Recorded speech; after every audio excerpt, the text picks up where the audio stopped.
somebody that knows how to sing. I have never heard that song. It's beautiful.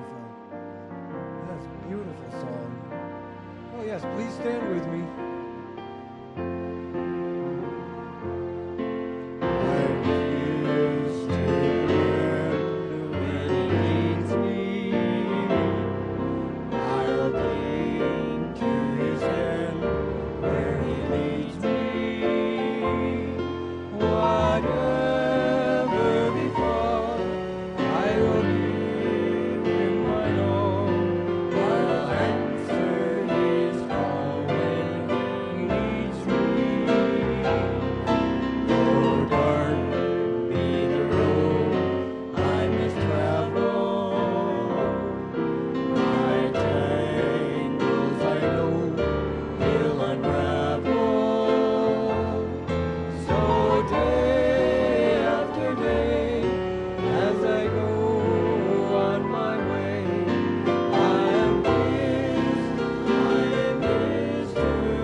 To know.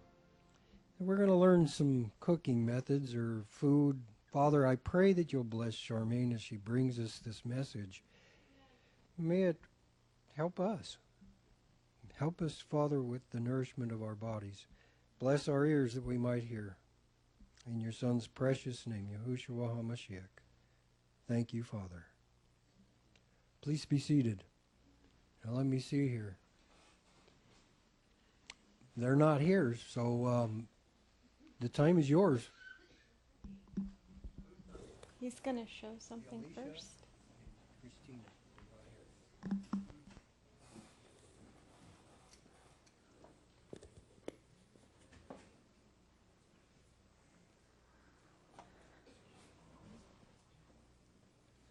Charmaine, let me fix your microphone.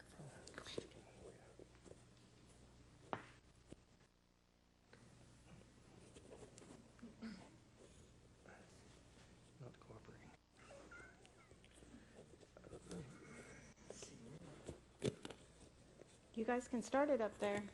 That's what it was.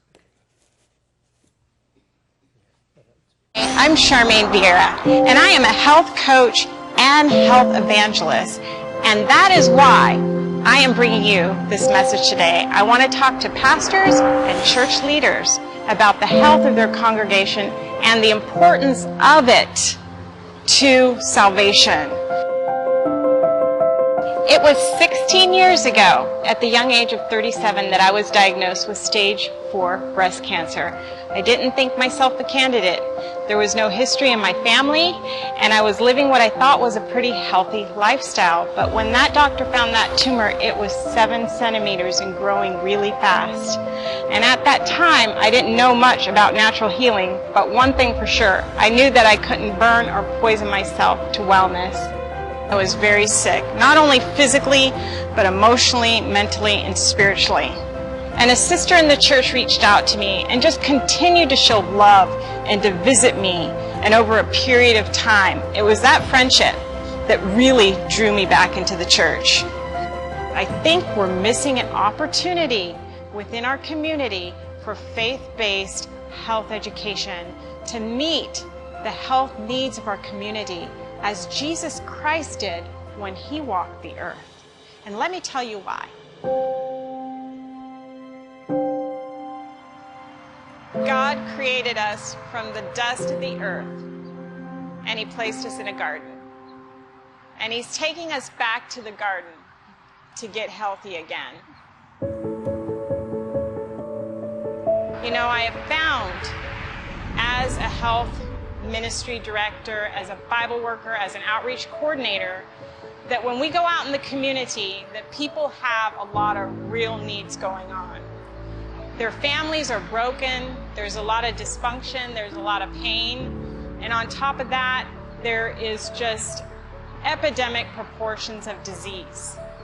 And not just cancer, but we're seeing so much of autoimmune diseases, fibromyalgia, diabetes, obesity, and children are even having more health issues such as autism spectrum disorders, ADHD.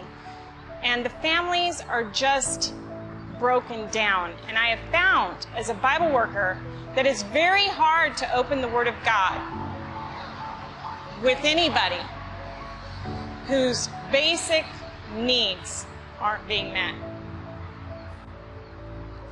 And so that's where I feel that as a health evangelist, we need to take advantage of what we know that Christ did.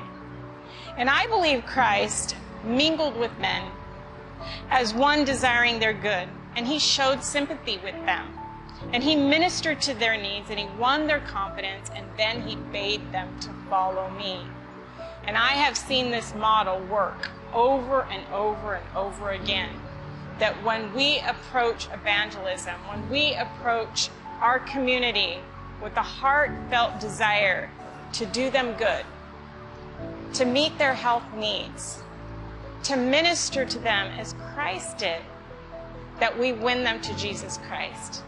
They're people that are truly transformed and feeling the love of God, and they want to become part of that ministry of compassion. God is sending us back to the garden for health, but many people don't know this fact, and they don't know what to do, and they really don't know how to get healthy, and they need encouragement, and they need instruction. And that is where our churches can be a really useful tool in the community. I want to offer to you pastors and church leaders an opportunity here and a call to action, that you would see your churches as little wellness centers, as a place where faith-based health education could be implemented, so that our communities and your local community could come in and receive the nurturing they need on how to eat healthy, how to prepare healthy meals, how to parent, maybe a diabetes education class, maybe an exercise class or a smoking cessation class, but that we open our churches that are usually centrally located in a community, that we open them up at different times and make that a wellness center where people could come and learn and become transformed. Because Jesus says in John 10:10, I have come to give life and life more abundantly. If it doesn't mean that he came to give us life more abundantly in the here and now, we have no attraction to the gospel of Jesus Christ to the world, because people are dying for want of the health message and of truth and of the love of God ministered to them through God's church. So this is a valuable opportunity that you have to make this happen in your church.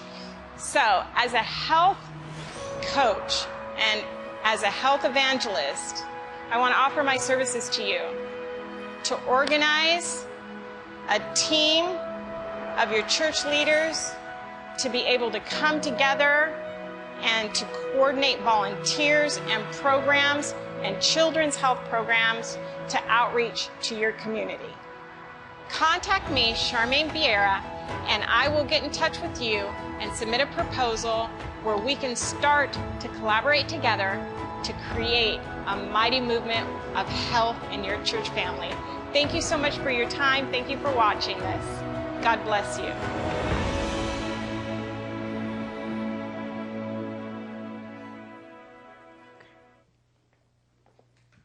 We have work to do, saints, right? Don't we? The world is dying for want of this message. Well, today I'm going to talk about our gut health. How are you guys today? I love the sunshine down here. It's really good for you. We're electrical panels, so we love it. Our bodies just soak it up. The gut microbiome. Okay. Oop. Is this not working today? Make sure it's turned on. Oh. All right. That would be helpful, huh? Probably. Oh, yep. Okay. All right. We are never, ever alone. Why? Because we have a diversity of bioflora that is associated with our skin, even our mucous membranes of every human being right after we're born until death. Human beings, we have clusters of bacteria on our skin, on our noses, in our throat, in our mouth, in our vaginas. The majority is found in our human gut. The main factors that affect your personal microbial mix are your age, your diet, which is huge, your environment, your genes, and of course medications. And particularly exposure to antibiotics, sorry that got cut off when I did the switch from Keynote, can deplete or destroy those natural gut flora.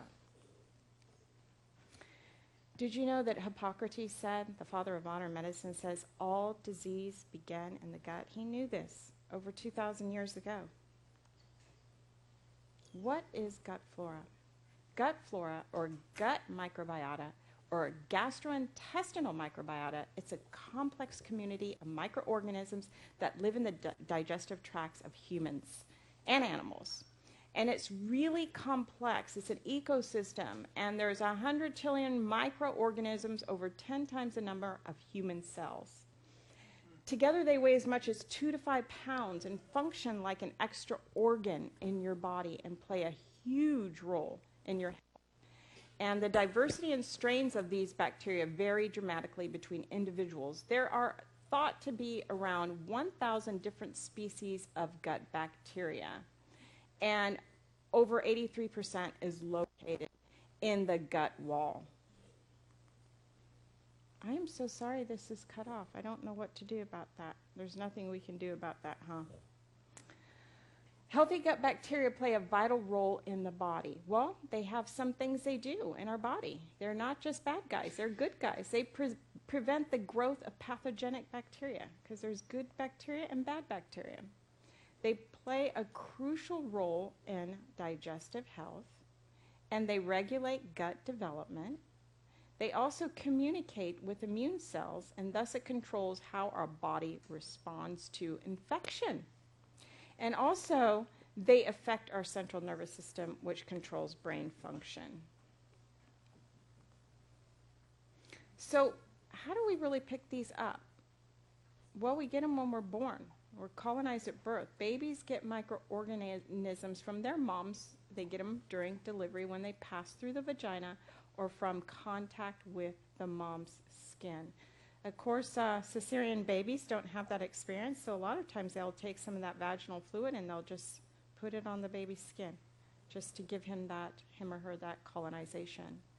But the diet from early life, including whether an infant is breastfed or formula fed, is known to modulate the composition of the gut microbiota in humans. And it is thought that long-term dietary habits play a significant role. So lack of healthy flora early in life lead to inadequately trained immune systems that overreact to antigens, and they cause all kinds of allergies. And we're seeing that now today. Don't you see that? So many allergies. So I just said that children born from C-section have a higher risk of developing certain diseases. Some studies show as much as 20% higher risk of type 1 diabetes, asthma, and increased risk of obesity compared to vaginally born children. This is probably due to a cleaner method of delivery, which delays colonization of gut bacteria and the education of their immune system. But as I told you, they're trying new things nowadays where they're actually smearing that on a baby's skin to help with the colonization of good bacteria. Gut flora. So a healthy digestive system should contain about 80 to 85% of friendly bacteria to prevent disease caused by organisms such as E. coli or Salmonella. And you can see how it is distributed throughout the digestive system in the small intestine, duodenum, jejunum, ileum, in the stomach, and in the large intestine.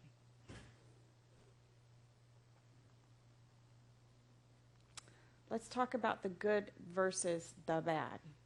The whole surface of the digestive system in a healthy gut flora is covered and dominated by beneficial bacteria. In a healthy body, these beneficial bacteria predominate and control all other microbes. They provide and protect us against all kinds of invaders, such as bacteria and parasites and fungi and viruses and toxins.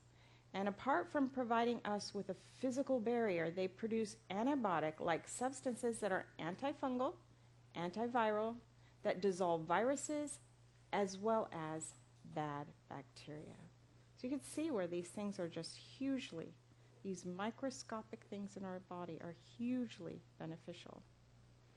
So what is the major role of beneficial bacteria?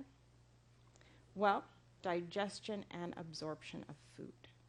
And that is really important. That's why you see a lot of people taking probiotic supplements or eating yogurt or things like that. And it's to help with absorption, digestion and absorption of their food. To break down proteins, carbohydrates, fiber, and fats, and to transport vitamins, minerals, and other nutrients through the gut wall. Actively synthesized nutrients such as K2, many of the B vitamins, and some amino acids. And they also chelate heavy metals, as well as I mentioned earlier that they help to control parasites. Because they literally choke this stuff out. So functions of gut microbes. They ferment foods, train the immune system, regulate the development of the gut. They encode proteins involved in functions important for their host's health, such as enzymes required for the hydrolysis of otherwise indigestible dietary compounds, and the synthesis of vitamins such as biotin, folate, and vitamin K. And you know, we're living in such a sterile society now. Everything is about keeping clean. There's actually a book out there called Eat Dirt. Not something I particularly love to do, but you get the idea. We're so hyper clean, you know, and really we've moved away from the agri-nature, agri-communities that we used to live in, where we were growing our own food, pulling it out of the ground with some of that dirt and microbes attached to it that we would consume, that we don't do nowadays. So this has created a problem as well as these pathogenic bacteria. So just getting those good, healthy gut flora on our food is difficult today. They produce hormones to direct the host to store fats. Harmful yeast and bacteria are unable to grow excessively due to competition from the beneficial gut bacteria. So having them plentiful is a good thing. Well, this is a study. Studies show that the action of gut microbiota in the development and differentiation of T cells, even specific bacterial species' ability to induce the development of specific T cell subtypes. T cells are a type of white blood cell that works with macrophages to destroy virus and infective cells. So in a study published online November 5th, 2015 by Science, researchers found that introducing a particular bacterial strain into the digestive tracts of mice with melanoma prompted their immune systems to attack tumor cells.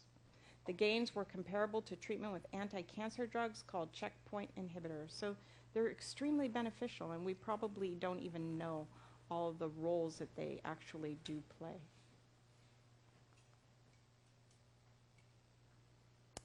So essential or beneficial flora. These bacteria are referred to as our indigenous friendly bacteria. And here's some of the main groups. You may see them when you go to buy a particular probiotic supplement or something. Lactobacteria, lactobacillus. I'm not even going to try to pronounce all of that. Beneficial or good bacteria is also called probiotic. Probiotic. So for those of you who didn't know, the beneficial bacteria is a probiotic. They are the housekeepers of the gut. These bacteria fulfill a myriad of vital functions in the body. And they're just happy little one-celled creatures running through our bodies. Isn't it amazing? We are fearfully and wonderfully made, and the Lord holds it all together. To think that we're all these elements of these microscopic things, and we're all just held together He upholds all things by the word of his power. It's just incredible, isn't it? So that should say prebiotics versus probiotics, but prebiotics versus probiotics. What are they? Prebiotics are a specialized type of plant fiber that the human body cannot digest. So prebiotics are present in complex carbohydrates, those fiber-rich foods such as fruit and vegetables and whole grains. They act like the fertilizer that stimulate the growth of healthy bacteria in the gut. The list of prebiotic foods is long, from asparagus to yams. So do you understand that? There is a difference between prebiotic and probiotic. The prebiotics are kind of like the dirt, the external microbiome of the stomach that those probiotics are going to grow and feed on and live on. So the probiotics are different in that they can't contain live organisms, usually specific strains of bacteria that directly add to the population of healthy microbes in your gut. Probiotics occur in many fermented foods, including yogurt, sauerkraut, and tempeh. So in fact, in my cleansing kit, I have a pre and probiotic, because if you're throwing a probiotic, you're taking those and you're throwing it at a bad diet or lifestyle without any fertilizer down there to grow on. It's not as helpful. Okay, so you understand that. So you're looking at some plant-based probiotic foods on the left. You can see those. And kimchi, miso, coconut kefir, tempeh, and then on the right you see the plant-based prebiotic foods.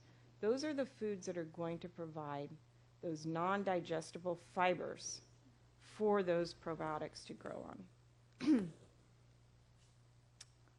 I'm so sorry about this. I thought I made corrections to this to make it look right, but I didn't do well enough. Benefits of dietary supplements. So lactobacillus, okay, many of us are taking them. I take a probiotic supplement. There are more than 50 species of lactobacilli. They are naturally found in the digestive, urinary, and genital systems. Foods that are fermented like yogurt and dietary supplements also contain these bacteria. Lactobacillus has been used for treating and preventing a wide variety of diseases and conditions. Studies have shown some of the benefits linked to lactobacillus in treating and or preventing yeast infections, bacterial vaginosis, urinary tract infection, irritable bowel syndrome, antibiotic-related diarrhea, traveler's diarrhea, diarrhea resulting from Clostridium difficile, treating lactose intolerance, skin disorders such as fever, blisters, eczema, acne, and canker sores, and prevention of respiratory infections. So when you go to buy a probiotic, you can look and see exactly what strain of bacteria is in that probiotic, okay? So I'm giving you some names out here that you can be on the look for. Bifidobacteria. There are approximately 30 species of bifidobacteria. They make up most of the healthy bacteria in the colon. They appear in the intestinal tract within days of birth, especially in breastfed infants, and are thought to be the best marker of intestinal health. Studies have shown that bifidobacteria can help with improving blood lipids and glucose tolerance. Bifidobacteria have been shown to effectively alleviate IBS, irritable bowel syndrome, and significantly improve IBS-like pain, discomfort, distension, bloating, urgency, and digestive disorders. So you can see where these things, even having them grow, can make immediate changes to your digestion, your gas, and your bloating. Okay, so effective probiotic use. Probiotic-containing foods are the recommended source for achieving health benefits. Fermented and non-fermented milk, yogurt, soy beverages, and juice drinks often have probiotics added. In choosing a food product, look for the label to read live and active cultures. Live and active cultures. Probiotics can die in high temperatures, so keep your food cold unless the product labeling indicates otherwise. My product actually is not in a food, it's just a powder form that you can take and you can keep on the shelf. In order for the probiotics to effectively colonize your intestine, millions to trillions must be in the supplemental product. So you're going to have to check the label for instructions or call the manufacturer. It really should tell you there are millions or trillions of those in them to make a difference. This is a new one, fecal transplantation. I actually saw a guy that did a documentary that did this. I hear it works. Yes. A fecal transplant involves inserting stool from a healthy donor into a person's gastrointestinal tract to treat recurrent colitis from Clostridium difficile infection, which causes inflammation in the colon and leads to diarrhea, cramping, and fever. People with C. difficile colitis are first given antibiotics. However, in about 25 to 30% of cases, the infection returns within days or weeks. So, for the procedure, fecal matter is collected from a tested donor, mixed with saline, strained, and then placed into the colon by a colonoscopy, endoscopy, or sigmoidoscopy, or enema. The longer the patient holds the transplanted stool, the more healthy bacteria are absorbed. A fecal transplant can also be administered in capsule form or by tubes going down the nose and into the stomach of the small intestine. I know that sounds terribly gross, but some of these other cultures, I've seen it. I mean, some of these other cultures, people pay for it, $600 to $1,000 to have this done. But in some cultures, they have far more healthy bacteria than we do. Because of our diet and our limited, we don't have nearly the foods that God created on this planet. You know, we don't have the wide variety of foods, and so we're eating an increasing smaller and smaller diversity of food, and we're not producing the admixture of good, healthy bacteria. But in some cultures, in some African or third world country cultures, they really still have a wide diversity of healthy gut flora. So I actually saw this the other day on a documentary. So effects of antibiotics can alter the numbers of gut bacteria, which can reduce ability to digest.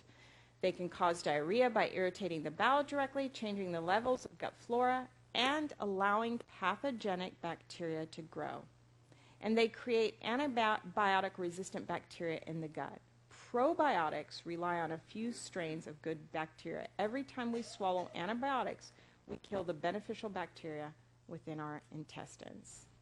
So that's why doing natural remedies is a far better choice to start there, right?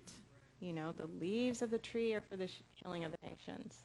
Building up our immune system, supporting our 7 elimination organs to do its job, so we don't have to turn to things that actually have contraindications that are harmful to our bodies and to our gut. I'm so sorry. This is what happens when you have a Mac and you're trying to format everything for a PC. But dysbiosis, gut flora imbalance or damage. You know what? Are you guys running number 2 or number 3? I had gut flora number 2.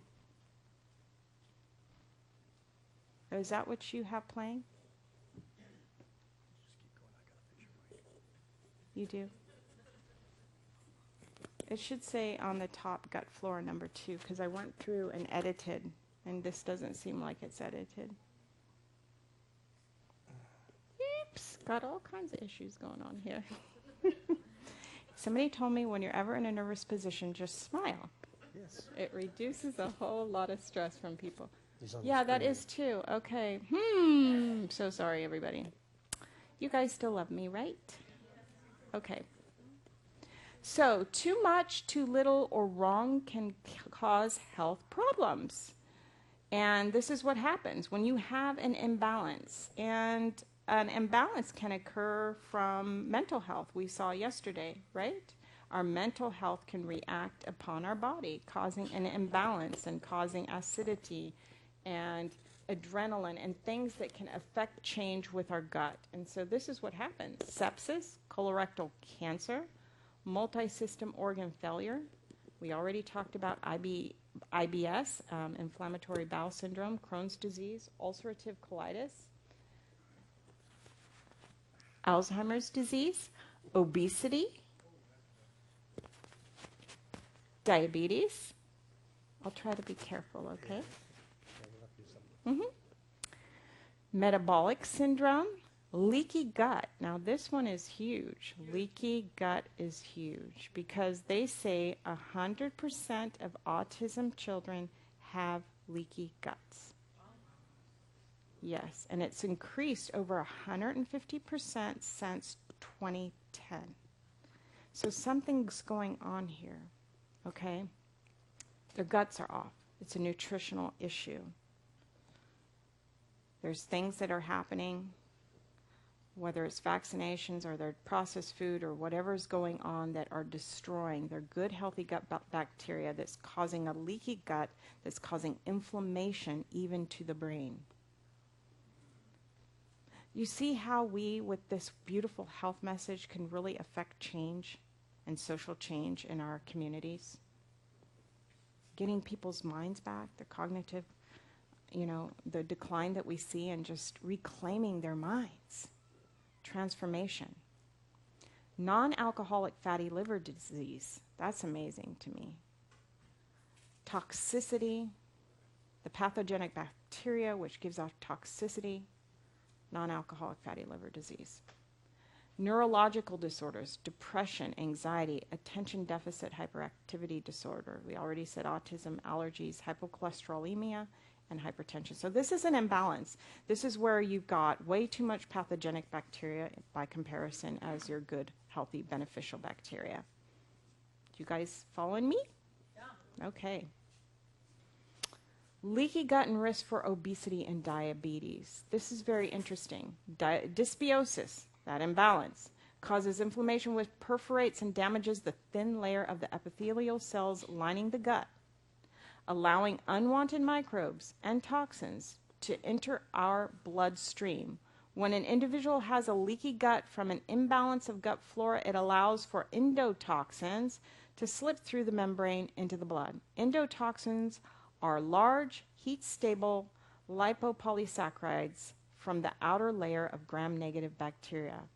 These LPS increases inflammatory response and oxidative stress, causing damage to organs and tissues, all kinds of them. The pancreas, the liver, the brain. LPS increases the toxic burden and induces the onset of insulin resistance and increases fat deposition. Remember from my previous presentations, I talked about what happens when our body has a toxic burden, a toxic load. What does it do to prevent autointoxication? You can respond. What do we do when our body has a toxic load? I talked about it. Well, our body, what if it can't? It's toxic load. What does it do with it? Okay, our bodies start to, thank you, I see it in your face.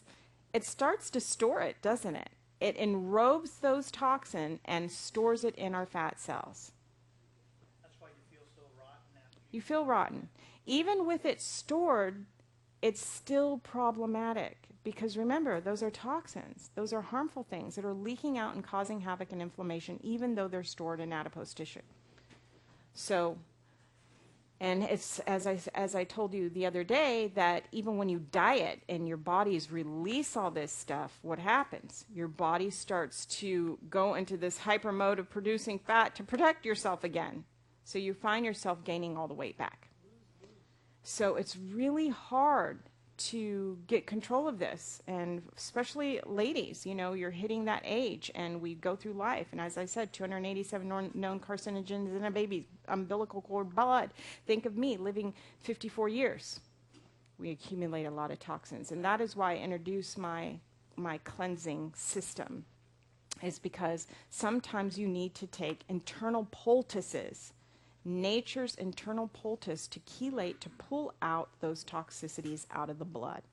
And you have to support your body to do that. And I would advise that, at least once a year, if not with the seasons, or twice a year. Studies have found that obese individuals have higher levels of one large class of bacteria called Firmicutes and lesser amounts of another large group of blah, blah, blah. I'm not going to try to pronounce that. But I found this study.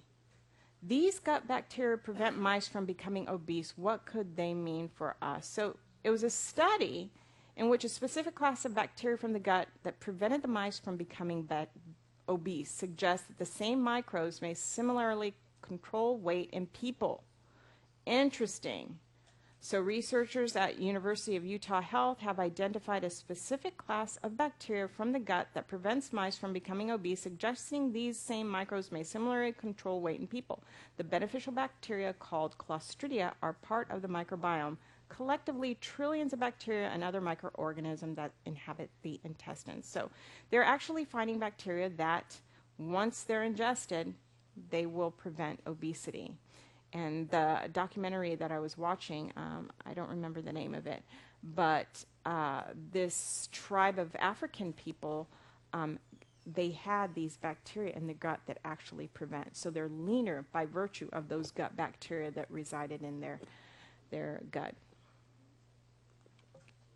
So healthy gut versus leaky gut. So this is kind of an elementary sketch of what it might look like. So normally on the left, you have a tight junction between the intestinal mucosal cells, and you see the little happy immune cells and gut bacteria, happy probiotic in the one side. And then you go to the next side and you see the compromised junction, okay, when you have pathogenic bacteria. So what happens is the mucosal junctions are compromised, and it allows for these things to leak on through, and the body creates antibodies to it, and this causes inflammation throughout the body.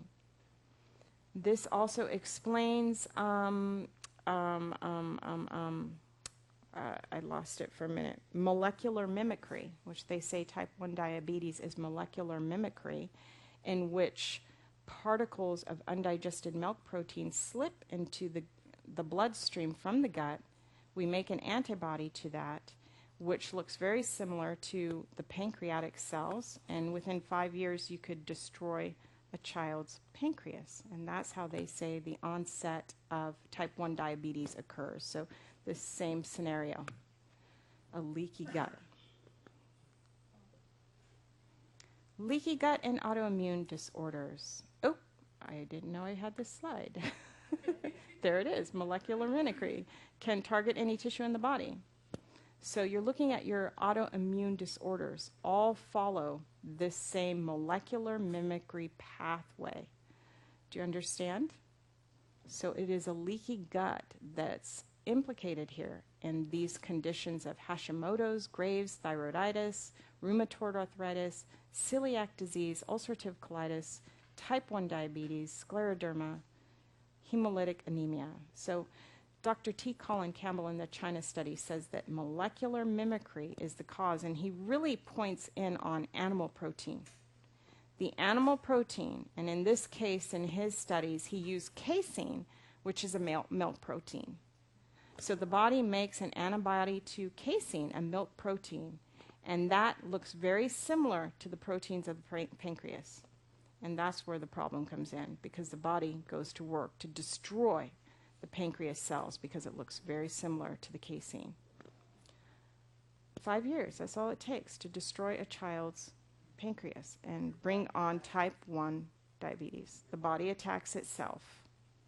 And you know what they tell moms in that WIC program, Women's Infant and Children, that federally funded program, to give their babies whole milk at the age of 1. Isn't that crazy? Yes, it is. Because their little digestive systems aren't at all prepared to handle that heavy protein that was intended to grow a big calf, not a little baby. You know what I'm saying?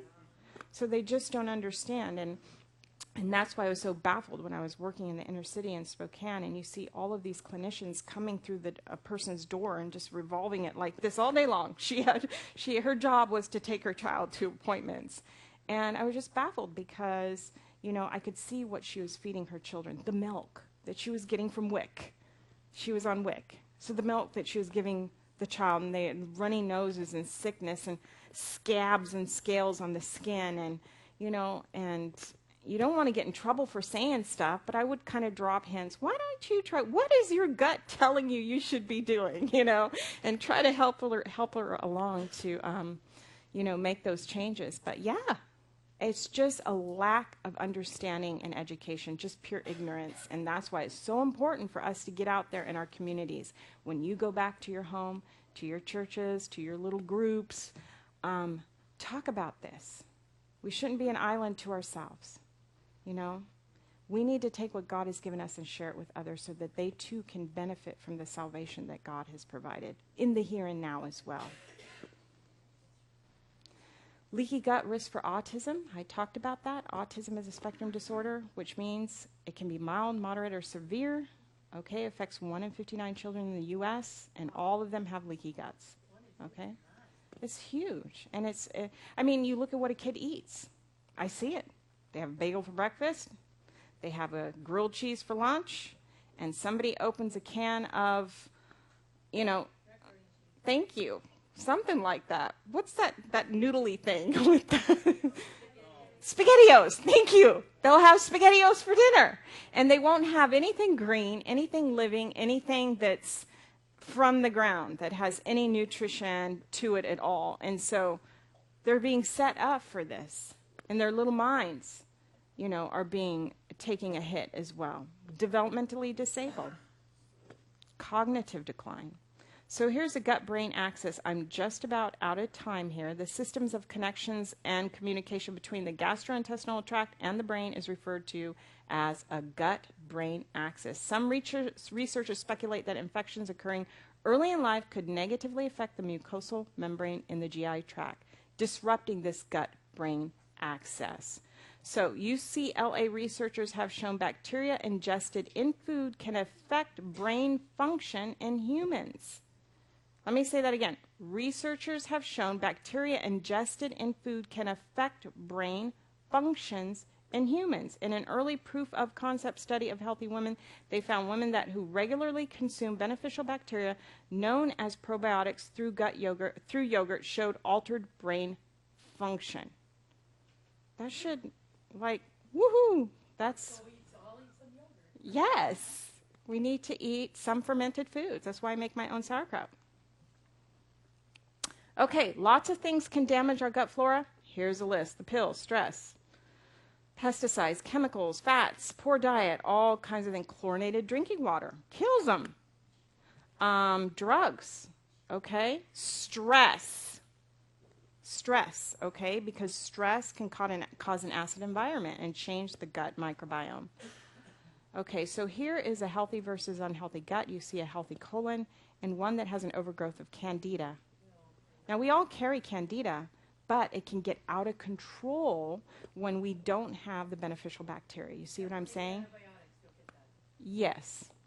As Susan said, take antibiotics and you will get that. And that's what happens. When we destroy our good, healthy bacteria, then we have the overgrowth of the pathogenic. So, leaky gut and food sensitivities. We're seeing more food allergies and intolerances, okay? They are defined as an immune response to a food that occurs reproducibly on exposure and generates adverse health effects, okay? 4 minutes. I don't have a lot of time. But this is all involved in the sensitivity with our gut bacteria. How to have a healthy gut. Let's talk about it. Eat fiber-rich foods. Get that prebiotic in there. Limit your sugar because pathogenic bacteria and fungus and things like to grow on sugar. Avoid the use of antibiotics, acid blockers, and anti-inflammatories. Take pre and probiotics daily. I do. Consume organic foods because your non-organic foods, remember what happened to me? I told you my story. I was a toxic waste dump. I was killing all my good gut flora. Horrible, and I was toxic. Eat fermented foods, avoid GMO foods, drink pure water, and definitely decrease your stress, breastfeed your kids, eat plant-rich foods early in your childhood. We need to expose our kids to plant-rich foods and practice, of course, forgiveness. And speak kindly to each other. I just wanted to show you real quick. I've developed a program for kids. Beautiful. Thank you. I love that book. Thank you. Okay, it's called Eat More Rainbows. And it's based on the premise of New Start, which I know you all are familiar with, but I have a new acronym, which is RAINBOWs: rest, activity, in control, nutrition, believe, oxygen, water, sunshine. So it plays on the fact that there's some rainbows, some principles that we need to live by, and there's foods that are rainbows in colors. And where do we find the rainbow in the Word of God? It's associated with a beautiful promise, isn't it, of God, to never destroy the earth. That promise God gave us as forgiveness, really, it's a covenant that he made between all life on the earth. So each chapter takes one of those laws of health, and everything in this book is a teaching tool. And it goes into, when Danny and I were traveling, he would teach the adults and I would like put something together for the kids. And it's like I just really needed a tool, and I didn't have one that really encapsulated the health message, the gospel, and things that we believe in as natural healing and things like that. So I really wanted to get my own tool together, and that's what I did. And Miss Susan over there, she helped me. It is. Right. I have a website, eatmorerainbows.com. As I said, each chapter is a teaching tool. At the end of each chapter are recipes that the children do. So it's a culinary class for kids. It's just beautiful. Puzzles, games, activities. It was really a mission of love. I can only tell you it was just a complete mission of love. I have little aprons. And I do cooking classes for children, and they love it. It's exposing kids to plant-based foods. We even have little T-shirts. I brought just a few of these. Man, to put things in your suitcase, it costs a lot of money, so I just brought. And then I have these darling little kind of whimsical chef hats for our boys and girls. And I like to do this in areas where it's really, really needed. And so as I travel, anybody supporting my ministry, this is my ministry. This is what I do.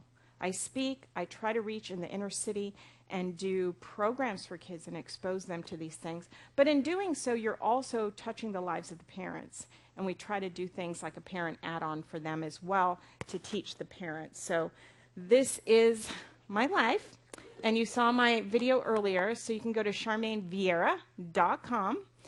Or you can go to eatmorerainbows.com, and it is a nonprofit organization. So if you were to make a donation, it would be a tax-deductible gift. I did bring some of these books, so if you're interested, you can have one, and I will sign it for you. Well, I want to thank you guys for just being so patient with my little formatting issue and being here today. And I'm going to go ahead and transition over into my food demo today. So thank you, guys.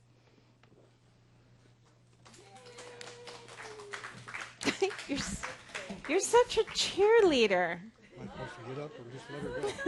It is. I'm totally jazzed.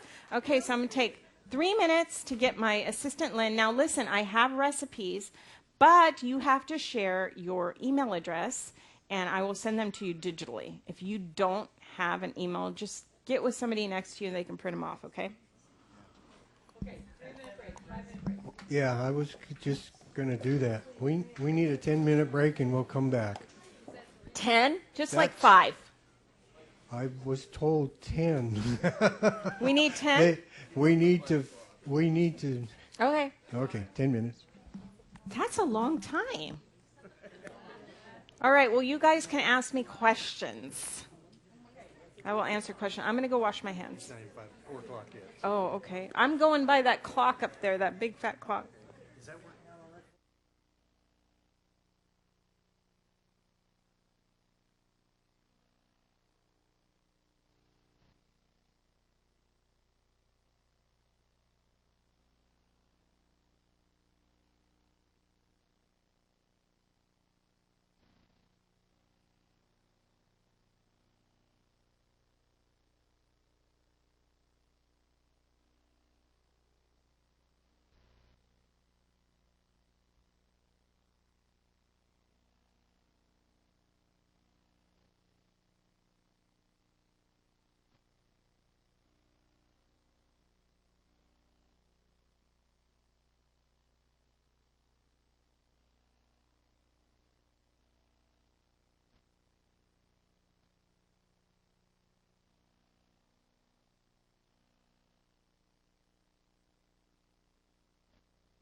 All right, welcome back. You know what? How was that for a quick break? We're back online. You're on.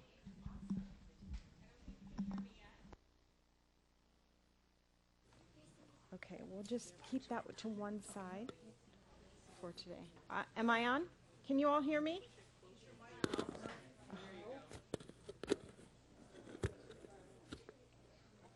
Little spot on my thing. Okay. Sorry. All right, I am on. Okay. I have here just a 1-minute little video. I'm not going to be able to hold that, brother. I'm good. Somebody can hold it for No, I think I'm okay, right? you. Oh, yeah, but this is going to flop around. It's okay. It won't go over the internet. How's that? Is that better? Hello? But still, it's hanging out the back. Hanging out the back. I don't know what you're talking about. Well, they can shut it off. We can redo it, record it. Is something you're not hearing it up there? It makes a click when it goes over. That means the videos won't be good. Yeah. I don't really want to take it off, brother. That's okay, that's okay. Hang on. Let me try that. Okay. Okay. Just don't wiggle too much. See what happens. Don't wiggle. Yeah. Just do your. Yeah, Okay. Do my best. do your mime. All right. All right. I have a 1-minute little video to show you of a class we did in the inner city of Lodi. This was a primarily Hispanic community that are at higher risk for obesity and type 2 diabetes. This is going to kind of give you a look at what a class is going to look at. So if we can have somebody just hit the lights, and we'll just show this little quick video so you guys can get a sense of Eat More Rainbows Junior Chef Culinary Class.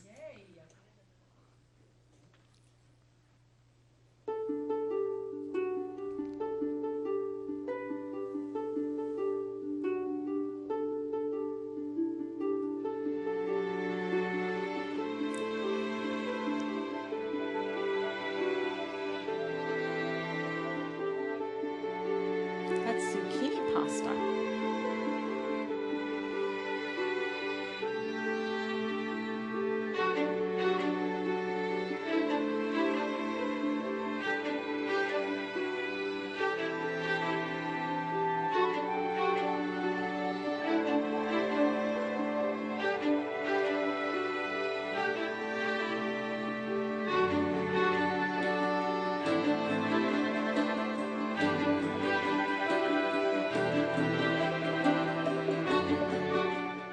So you guys can see it's a whole lot more than just cooking, right?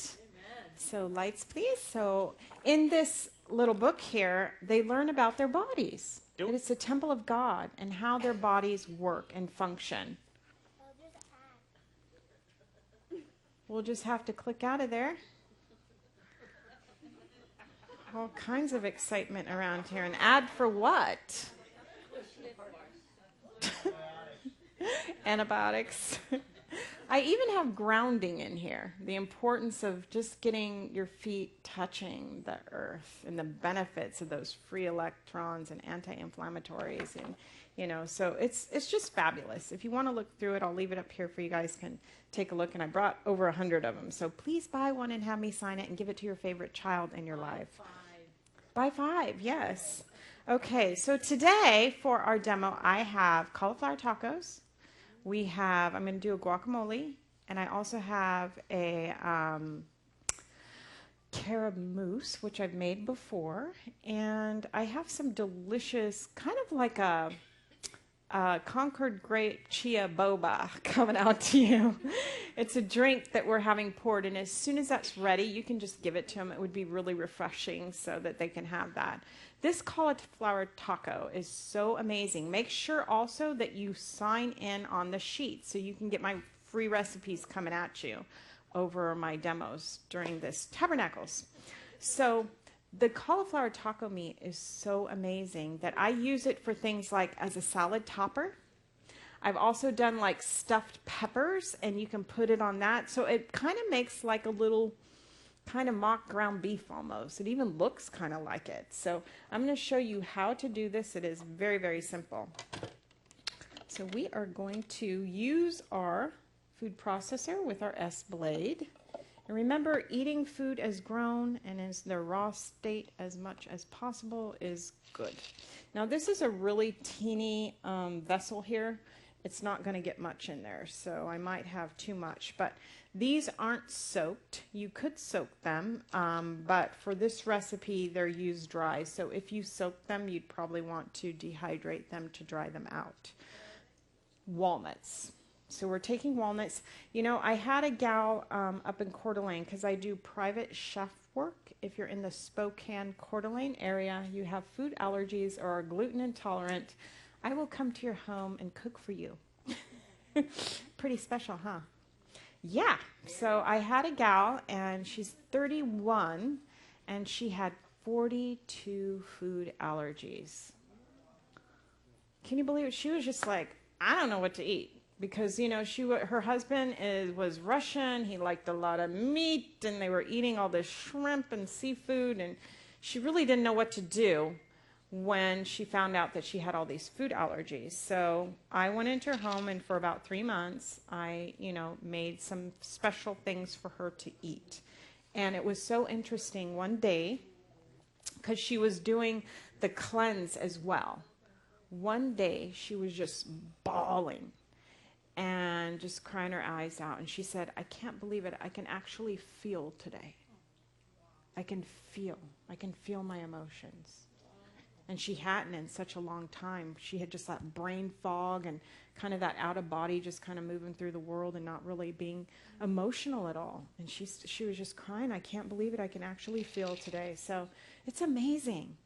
And she wasn't, it wasn't faith-based connection. You know, it was just a lady asking me to come in to cook, but look at that, you know, and I was able to pray with her a few times. So you can see how the health message really is a wonderful right arm of the gospel of Jesus. So I'm going to add what do you guys think of that? Okay, so let me tell you about what you're drinking. That's Concord grape juice, because there was a ton of it back there. I don't know what you guys had all that for. I was thinking communion, or what are you doing with all that? So, is that it? Okay, well, you're drinking it. And I added the chia seeds. But you can certainly take blueberries or fruit of yourself and add some pure water and a little bit of stevia or something, and just add the chia to it and have it thicken up like that. Chia seed is a superfood, so it's going to be low in calorie, high in protein, high in good fatty acids, and other minerals and nutrients. So very helpful for you. And that's fun to drink, huh? It tastes great. Okay, so we've got our walnuts in there, and now I'm going to add some cauliflower. Now remember yesterday I told you you could go, well, the day before yesterday, you could go to nutritionfacts.org, and you could download their app and get a guide from the environmental working group about which foods are good to eat non-organic. Okay, and cauliflower happens to be one of them. Cauliflower is a little on the safer side than other vegetables and produce out there, so you can eat this one and not have to worry as much about the pesticides and chemicals on it, because it has it's been found to have low detectable residues on it. So we're adding our cauliflower, and it's beautiful. I love cauliflower, and because it is one of the good ones, I eat a lot of cauliflower. I like it raw. I like it steamed and cooked and baked in all kinds of ways. So I've got my cauliflower in there. This recipe is also calling for some garlic, and I happen to love it. Do you guys love it? Then say, I love it. I do. I don't care. It makes you smelly. You lose friends. But hey, I cook for people. That makes friends. If we all eat it, we won't even be able to tell the difference, right? Remember yesterday, I like to show a little knife skills. So always keep contact with that knife to your board, and we just kind of do a rocking motion, if you can see that. So I'm just mincing this up with my knife, the garlic, and then I'm going to use my veggie scraper Gonna pick that up, and I used a bunch because I love it. I really do. Got a bunch of that in there. I like to mince it up before I put in there because this is textured like hamburger, and so it's not going to be real smooth. You don't want to over process this by any means. This is like a cauliflower rice. Do you know cauliflower rice? Okay, so you know what I'm talking about. So now I'm going to do some onion. We're going to put a little bit of onion in there. And we just do that rocking motion. Mincing that onion right up. You can also process this and then add the onions and the garlic too. It doesn't really matter. Okay, get our veggie scraper, scrape this up. Put that in there. Get it nicely evenly distributed. Are you able to see anything on the screen at all? No? Okay. All right, what else am I putting in there? I have a little bit of chili powder I'm putting in there. Up in Spokane, doesn't matter. What kind of chili powder was the question? Doesn't really matter. Any chili powder is good. Cumin. People up in the Pacific Northwest aren't really cool about too much hot and spicy, I've noticed. I know, it's so weird. They don't like the spicy. I'm like, what? I love it, I love it. They don't like it as much. Got some Himalayan salt going on. Can you sub out with paprika was the question. Ew. Not going to be the same. It's just not. That chili powder does it. It makes it just like taco meat. It's really beautiful. All right, so we're going to do this. We're going to do this a little bit of processing. Remember, we're watching this because we don't want to make cauliflower butter. Oops. Okay, why is this not working? Don't you love it? There's always something. I just love it. It's like, it's okay. We roll with it. No, it started to take off a little bit. Huh. Is it not seated right? I listened to this cute little girl next to you, and I'm trying to be obedient. I think you have to detach the lid and then... Detach lid. Next time I'm bringing my own. I think you need to click in place. Click. I clicked. Okay, now Little prayer. little prayer. Say a prayer. Dear Father, help it work. It's not working, guys. Is the plug in? Is it working? Do we know it's working? This is exciting. Yeah, it started. That's why I'm thinking there's something really weird. Check the breaker. How about we just try a different outlet? Okay, well. All right, that's not helpful, Charmaine. All right. Plan Q.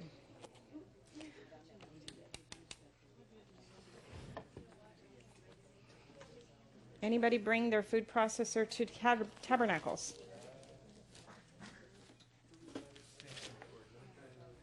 Okay, you think it's the extension cord?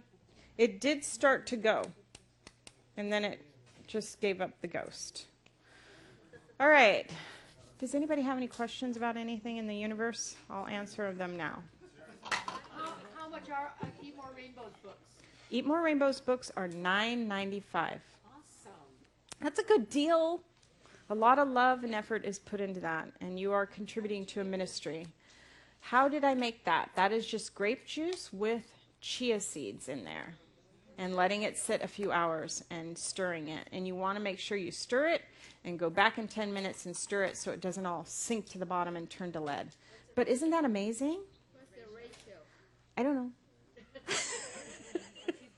No, I would say about 4 cups of liquid to about a quarter cup to half a cup of chia. Mine is a little bit thicker than normal. She was trying to tell me how to run this thing. I tried to get her to come out. Why don't we just go take it into the kitchen and make sure that it works? Try that one first. It's on the floor now. Okay, thank you. Takes a community, right? Takes a neighborhood to make this work. Woo! We are in business. Thank you. All right. Yay.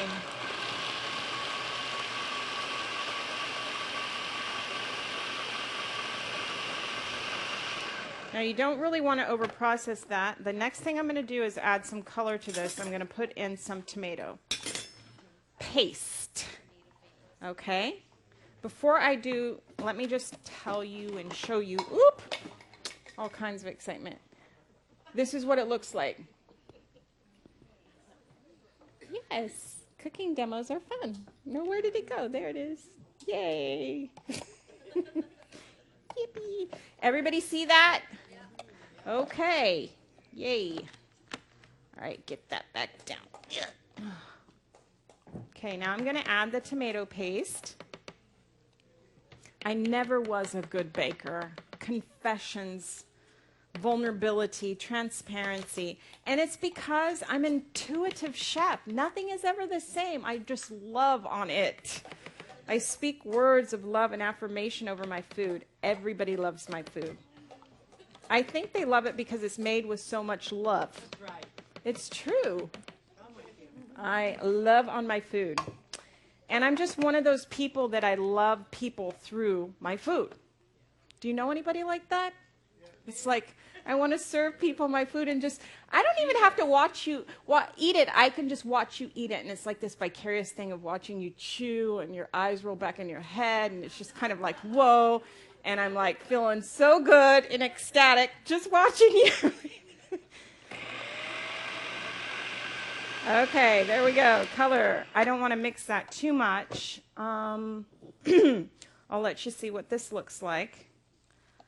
And it gives it a little color. Now this is going to brown up on the cookie sheet, which you have right behind us. You don't even really have to spray it if you have a nonstick cookie sheet. Yep. Adventure. I love adventure. I always tell God I step into the offering plate. It just makes it real, because then you guys know I'm not any better than anybody else. And nothing ever goes perfect. There's always something exciting. Oh, man. All right. How long will it be in the oven? Well, you really need to watch this. You don't want to overcook it. You could put it in about 375, and I would say 10 minutes at the most. It doesn't take long. You actually might want to go and give it a little stir, because, and I'll need this back because I have another dish. Thank you, my beautiful. Ooh, I see a little bit. I don't want to be wasteful. Yes, I am pretty frugal about stuff, you know.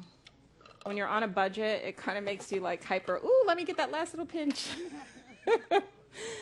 Okay. So you're going to leave it in for about 10 minutes, I would say. Any longer than that, you know, just really keep an eye on it. It gets nice and goldeny. It's going to turn brownish, and it's going to really look like a bit like veggie burger or burger. And as I said, you can use this. You could use it in a chili. You can use it in a spaghetti. You could use it in on top of a salad. It's just an amazing thing. So here is what it looks like. And you just kind of evenly distribute it on your cookie sheet. You like that? Yes, it is just veggie burger. Okay, my beautiful assistant is hopefully coming here soon. All right, so that's that. Let me show you what it looks like. Would you like to? Yeah. So this actually can go in the oven and have them watch it carefully. You guys saw everything I put in there. Very easy to make. Here, I'll let you take this too, sis. Very easy to make. So I have some here made up already that I made, and I made a bunch actually because I wanted to make sure you guys got a little tasty sample today. Yeah, look at that. Isn't that beautiful? Beautiful. Say All right, yes. Hey, you always start eating with your eyes first. Food has to be aesthetically pleasing, and I'm all about making it look beautiful. Okay? Like, we need to really turn it up and make it look amazing. Why not? Okay, so we're going to put some. You could serve it in a corn tortilla, a gluten-free, non-GMO corn tortilla, a burrito. In this case, we're going to do like a lettuce taco wrap. Yay! So, this one is going to the most enthusiastic one of you out there. See that? I'm making a special one. That's a special one for the special enthusiastic soul. Okay.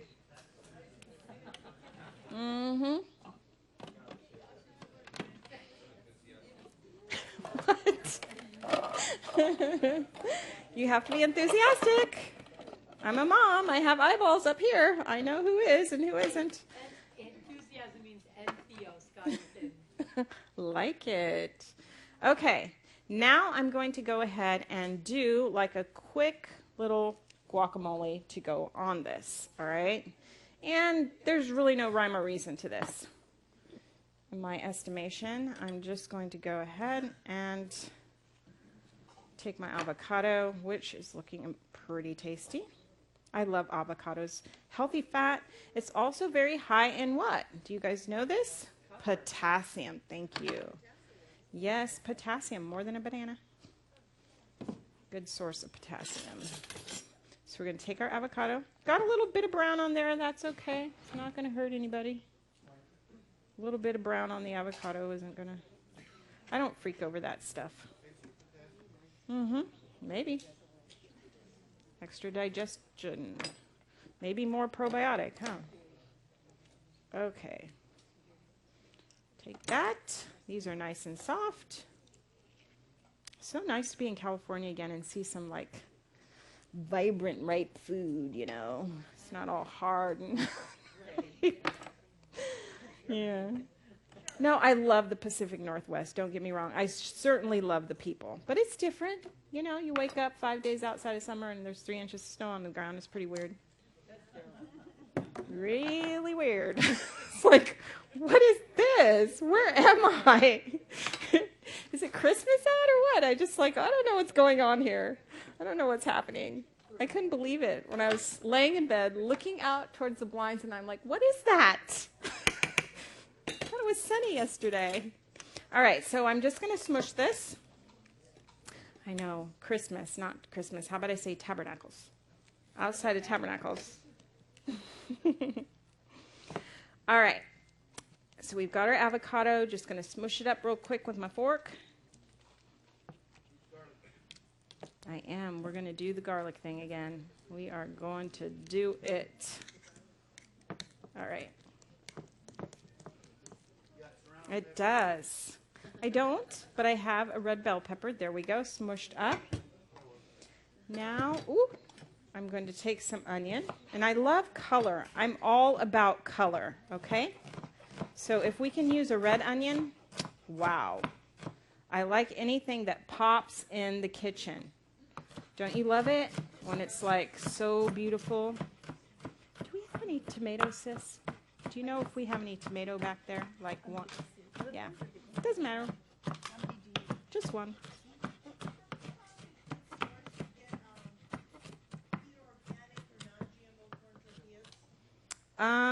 I have seen some in the store. The question was, good source of non-GMO organic tortillas. Yes, I have. I don't know where you would find them down here, but up there we have something called a natural grocer.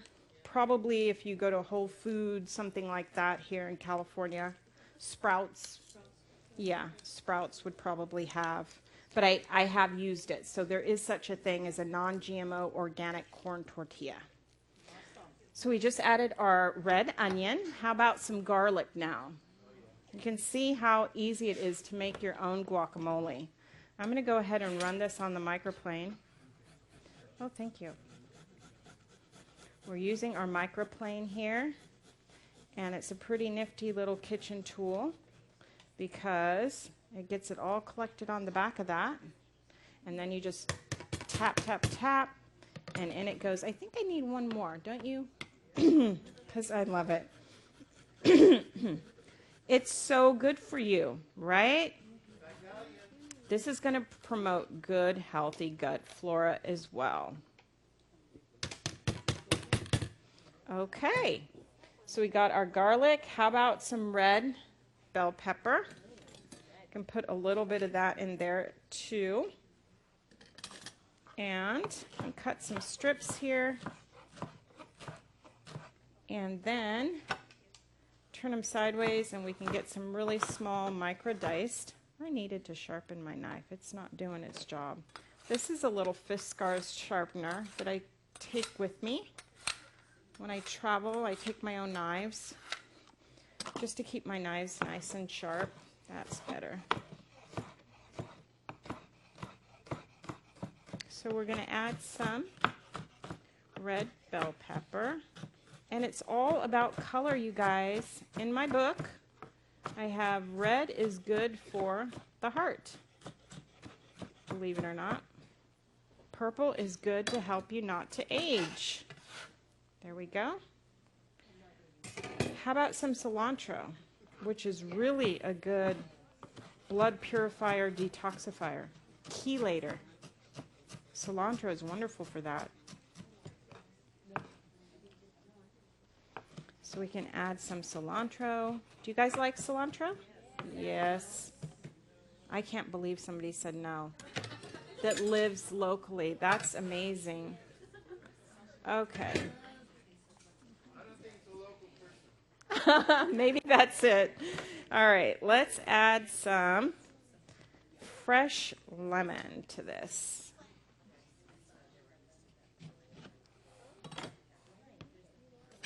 Do you guys like lemon juice? What I do in the morning for a good, nice morning cleanse, alkalinizer, is I take a quart of water and I'll put the juice of 1 lemon in it. And I have that every morning. It hydrates. By the way, I've been drinking that that water in the kitchen. What is that water in there? Distilled water. It's amazing. I feel so much more hydrated. Yeah. Purified water really makes a difference, huh? I can feel the difference. All right, let's go. Yeah, distilled water. I've been drinking it since I've been here, and I can see a difference. Okay, there's our lemon. Our fresh lemon juice in there. It does. Did you guys see me put salt? No salt yet, huh? All right, let's add some Himalayan salt here. All right, and I think we're just about done with this amazing guacamole, which I love guacamole, by the way. And since I don't do chips like I used to, I'm not going to say I never do them, but I use like crudité, little vegetables, and I'll put it in the guacamole, which are really yummy. This is like one of those on-the-go foods that you can take when you're traveling, like hummus, and take with vegetables and have it ready to eat. So, you know, it's very difficult to eat while you're on the road, right? It's like, where do you go to get good food? Well, sometimes if you just think ahead, make little dips, put some baggies with vegetables in them together, you can have a quick meal on the go. So there's the guacamole. And here is our amazing walnut cauliflower taco meat. And I'm going to add a little bit of tomato to this.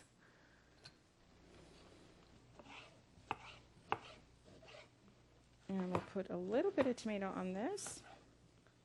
And put that on there like that. Doesn't that look lovely? Lovely. It does. You are very enthusiastic, by the way.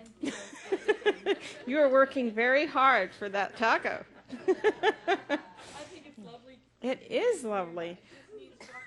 It does. I love purple cabbage. I'm a big purple cabbage fan. I mean, I add this to my salads. I use it to make my sauerkraut. Sauerkraut is very easy to make. How many of you have ever made it yourself? Your own homespun. Very easy, huh? So all I do is I use a mandolin, slice it real thin, or you can use a food processor and slice it to where it's nicely shredded very thin. And then you're going to add about a teaspoon of salt. I know Russians add a lot more, but really all you need is a teaspoon of salt, and you massage it. And then after a while, it begins to release the juices in it. So once it's really limp, then you can stuff it in a pot, pour the cabbage juice water over it, stick one of the outer leaves on top, and you can put something heavy. Sometimes I put like a mason jar with water on top, and maybe I'll cover it all with a dish towel to make sure no buggies. A baggie filled with water in it. Okay, baggie filled with water can go in there. Anything to hold the cabbage under the cabbage water. If you don't have enough cabbage juice, if it's like, let's say, a drier cabbage, you can use a little distilled or purified water to bring the level up.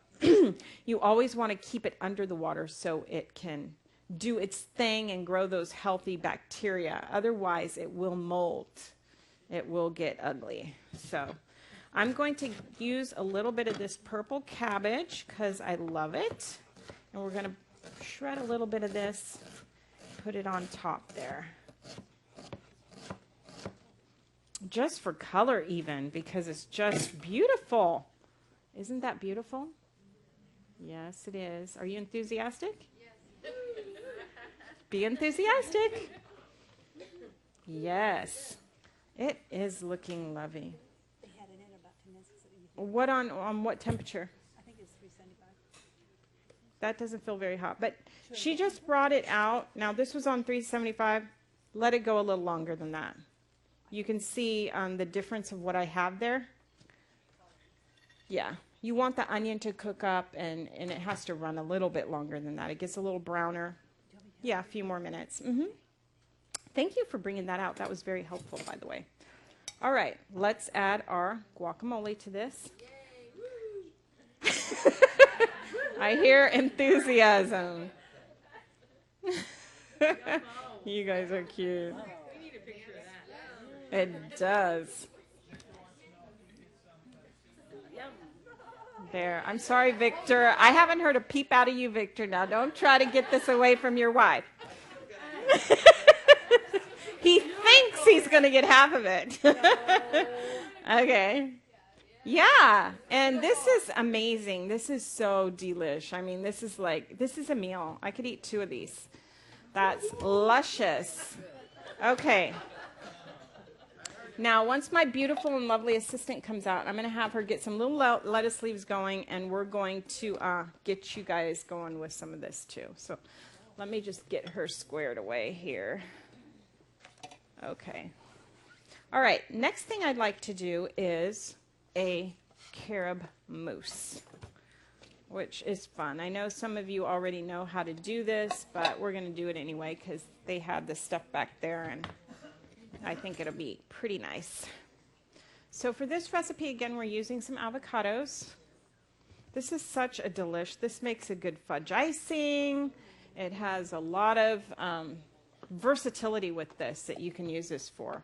You could frost some walnut carob brownies with it. And this is something else I want to show you guys. Okay. All right. That hardened up a bit.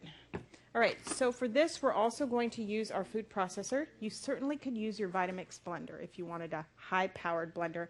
Could work with this as well. We're going to add our dates, which I have soaking. I'm not going to add all the juice from these soaked dates because I don't want it to be too runny, but I am going to reserve it in case I need it. So we'll go ahead and put the dates in without the juice. I'm going to save the juice on standby if it's too thick and I need to use some of that juice. I will send you the recipe. So we'll go ahead and add these. Sister, I am done with this demo, and I'm just wondering if you can prepare little bits for everybody else. Maybe on this tray. And I thought they could go on the lettuce leaves on little bits of napkin or something. That was my thought. And you could put, if you wanted to, you could put a little tomato if you wanted to cut that real quick on the side or something. And with some guacamole. And everybody could have a taste of that. You guys like me? I was thinking about you today. That you guys are really special people, and I want to serve you, and it's all about serving you. All right. We have our Get my avocado here. I'm going to go ahead and put that in. I could actually blend up the dates first. In fact, I probably will, just to show you all first. I don't necessarily need to today because those avocados are so soft. But sometimes when your avocados are a little harder and the dates are a little harder, you're going to want to just make some date paste first.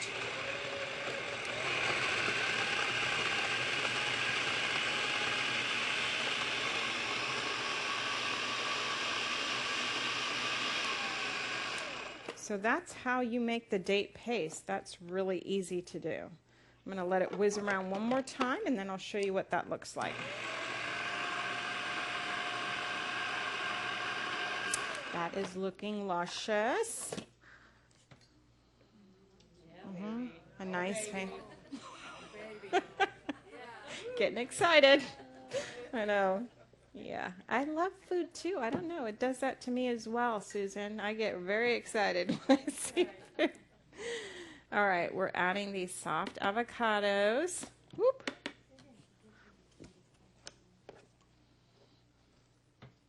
Put in another one here.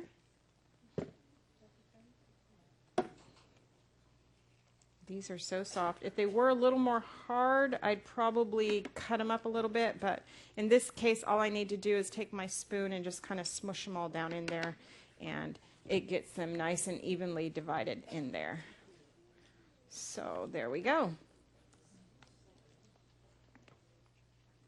So we'll want to make sure that we stretch that out, sis, to make sure everybody gets some, because otherwise we might run short like we did the other day. So give everybody a little bit.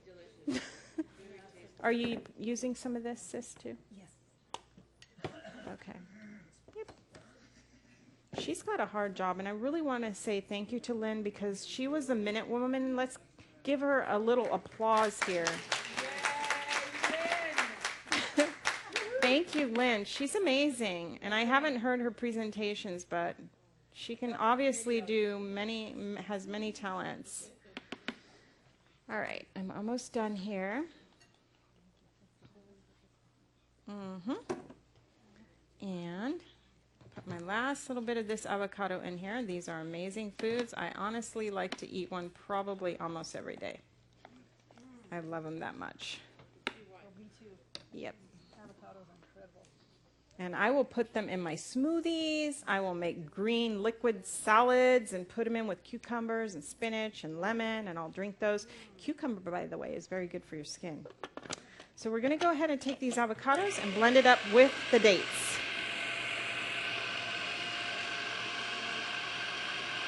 I'm just going to make a nice green kind of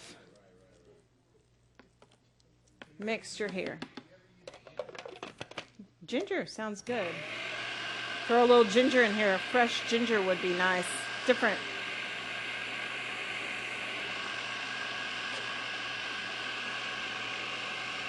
All right, that is looking pretty good. I want it nice and smooth though, because this is like a fluffy pudding.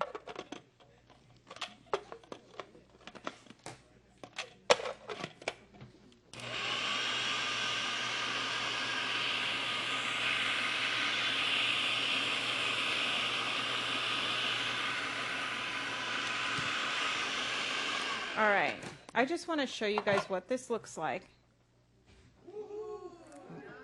We're going to add the vanilla because that'll help blend it up a little bit. I'm going to blend it a little more with the vanilla in there. He's being enthusiastic. He's competing with you.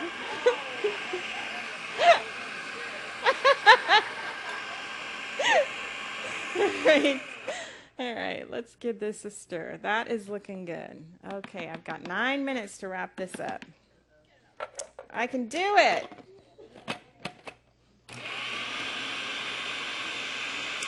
Now you could, for a little more creaminess, you could add some coconut oil if you wanted to.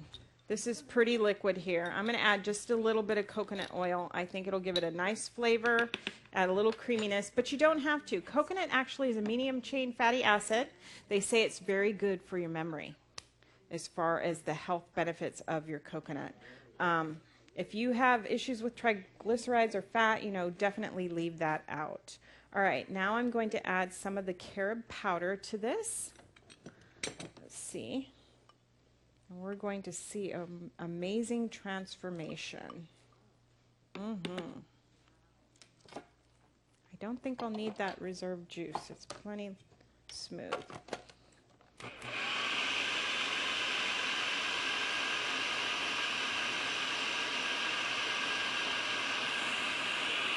That is looking very amazing.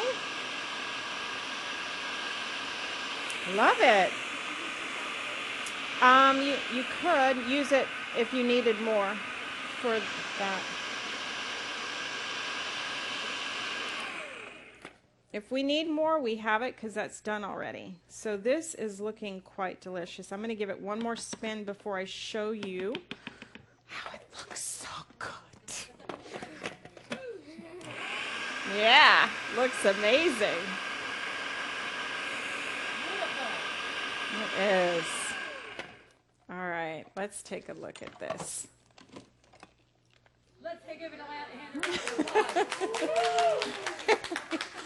All right, so we're going to put a little bit in here, I think, for the enthusiastic soul out there.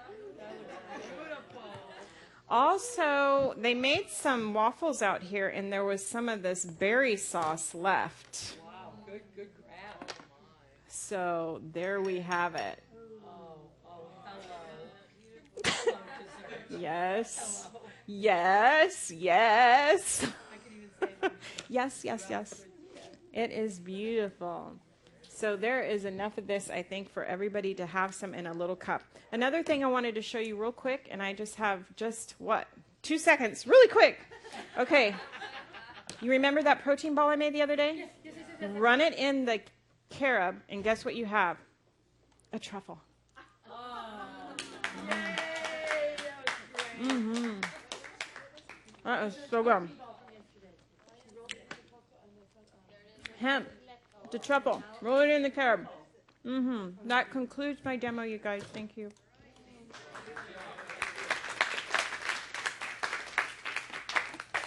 I know you're going to sit there until you get your stuff. Okay. Anybody have any questions? I'm going to help dish this out. Did everybody sign in so you can get the recipes? I don't know your name up there. What is it, Matthew? Matthew, are you able to bring up CharmaineVierra.com or Eat More Rainbows so they can see my pages? Thank you. Okay. Sis, could you get a tiny spoon out of the kitchen? I can just... Oh, thank you.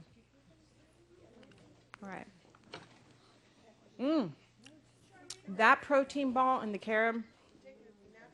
You know, I don't believe you. You guys are going to have to dig your tongues into these things because I don't have spoons for everybody. Yeah, fingers. All right.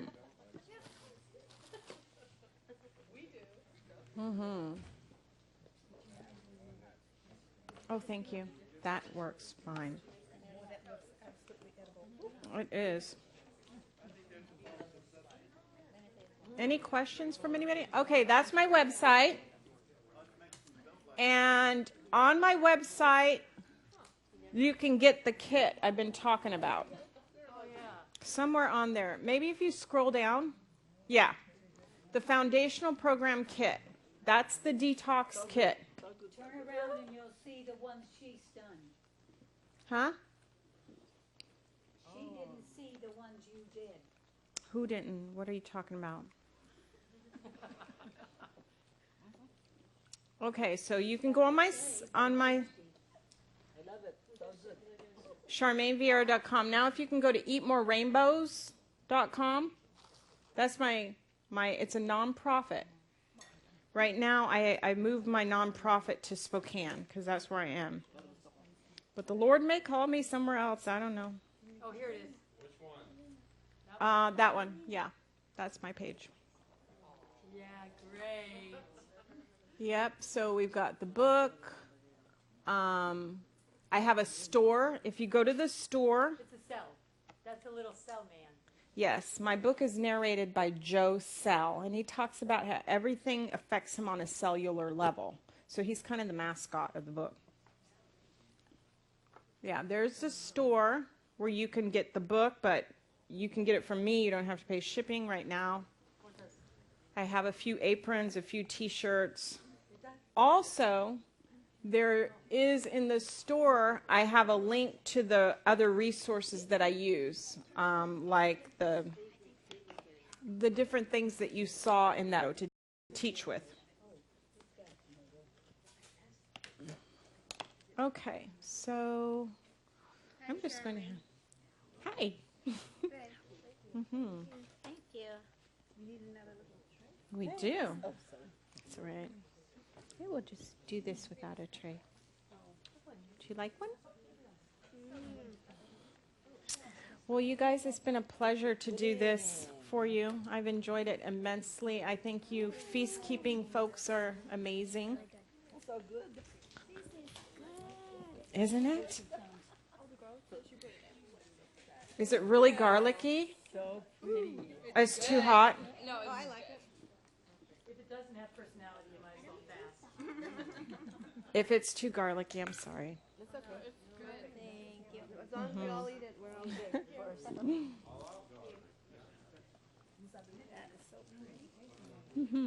All right, we need to have a vote on the most enthusiastic person. Right now, I think it's a close tie of Susan, Victor, and your name? Valerie. So we're going to have a little vote here. For those of you who think Victor was enthusiastic, say yay. Okay, that's about 3 of you. How about Valerie? Ooh, Valerie's got it going on. Okay, Susan. Yay! I think it was pretty. All right. Oh, thank you. Ladies, all the ladies, does she have to share? Oh, wow. Listen to you all. You are good, submissive